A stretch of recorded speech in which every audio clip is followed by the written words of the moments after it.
video kanan kutu barbaade fi jecha waliin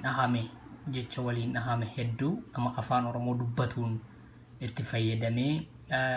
ergaa dabarfachuudhaaf kan yaalu kana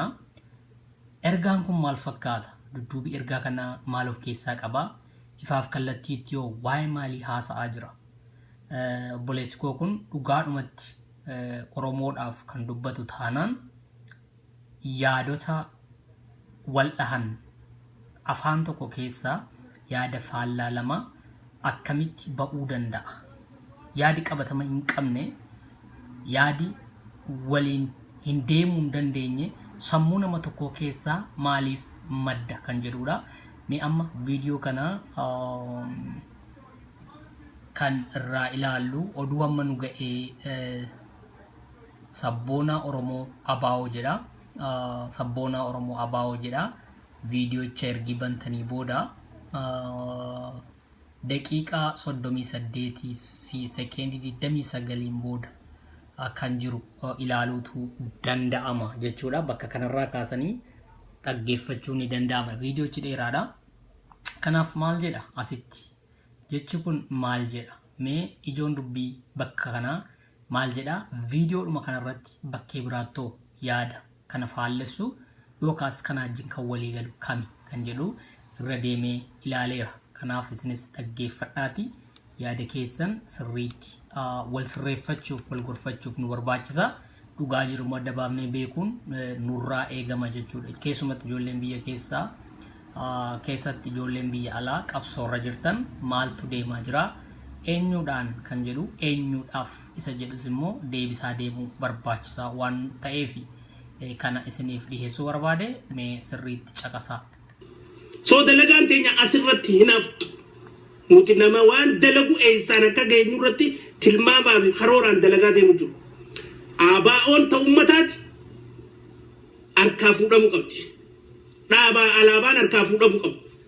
jarri kun adabbii oromooti dhabamuu qaban for once and all tokkummaan oromoodhaa tanaaf hin diigamtu I would like to make it clear qabsoon nuti itti jirru dhukkuma tokkummaan dhorkee if keessaa baasu jirra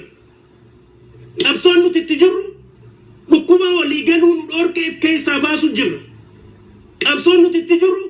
dhukkuma loluu nu dhorkee if keessaa baasu jirra qabsoon nuti itti jirru nama gosaan wal nu lolchiisuuf keessaa baasu jirra qabsoon nuti itti jirru nama godinaan adda nu hiruu if keessaa baasu jirra qabsoon nuti itti jirru nama tokkummaa oromoo booreessee qabsoon oromoo galma kan keenya godhaa jiru if keessaa baasu jirra warri tana jirraan isiniin galiin amma isinii agaltu warri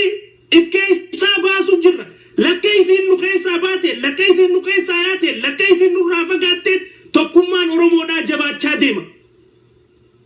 tana shakkiin qaban ka ilmaan wallaggaa naannoo biraatti hojii wal lolchiisu shanee ka ilmaan arsiidhaa harargee hojii wal lolchiisu barbaadu shanee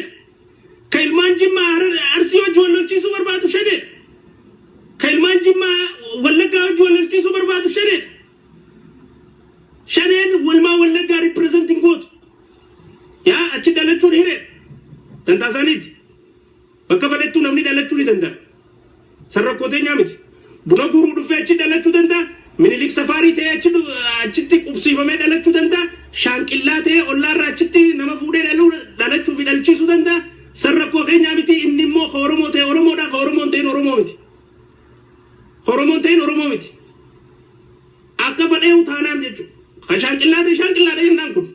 ba'u qaba oromoo keessaa akka oromoon tokkoomtu akka oromoon jabaattu ka buna jala dhalattee jennaan akka oromoo keessaa achi ba'u akka oromoon jabaattuuf akka oromoon tokkoomtuuf